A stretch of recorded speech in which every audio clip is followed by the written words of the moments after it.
The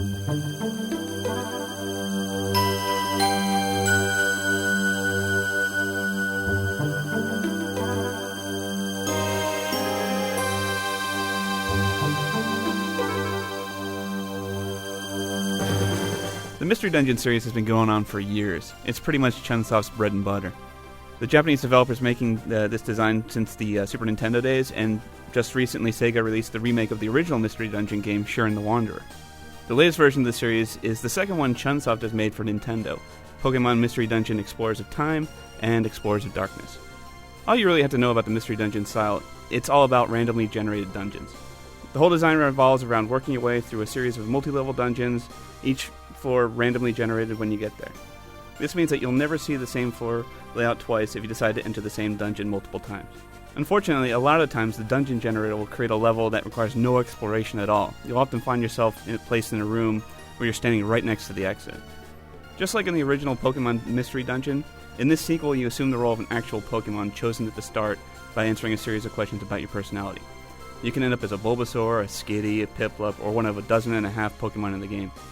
Right at the start, another Pokemon will join your team, and the story begins. Even though this game is a Pokemon spin-off and not a true Pokemon RPG experience, the design lifts a lot of classic Pokemon elements for the dungeon crawling gameplay.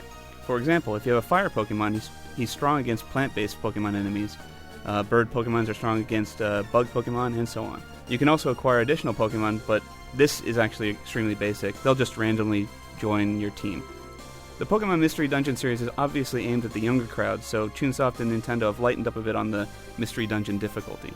In Shiren the Wanderer, for example, it was brutal and unforgiving. If you died anywhere in the game, you lost all your possessions, your character lost all of his experience and all of his strength, and you had to start right back at the beginning of level 1. In Pokemon Mystery Dungeon, if you lose in a dungeon, you do lose all your possessions and money, but you don't lose your progress in the game. And while there are the few that like the Shiren the Wanderer's brutal challenge and difficulty, I think Pokemon Mystery Dungeon's way of doing it is much more satisfying. At the very least, you feel like you're moving forward and accomplishing something in the game. And the new internet support in this game opens up a lot more player interaction. If you fail in a dungeon, you can send out an SOS via the Wi-Fi connection, and which will open up another player to come out and rescue you. You can even set up an email account for your game, where you can get alerts from your friends needing rescue or notices when one of your SOS mail have been received by your buddies, which is very, very cool. But just because I think this is a better Mystery Dungeon game doesn't necessarily mean that I think it's a great game. I don't. Pokemon Mystery Dungeon might have some charm in its story, but the gameplay is slow and repetitive. Even with the randomly constructed dungeons, they all end up feeling just the same. The game's menu system is also incredibly clunky and feels like an unfixed relic from the Game Boy Advance era. In fact, this sequel is supposed to be a Nintendo DS exclusive, but it doesn't look, sound, or feel like a current generation DS title. Luckily, touchscreen controls is completely optional because it's the absolute pits. Stick with the DS pad and buttons and you'll be fine. There are also 2 versions of this game, but it feels incredibly forced, since there's almost no differences between them.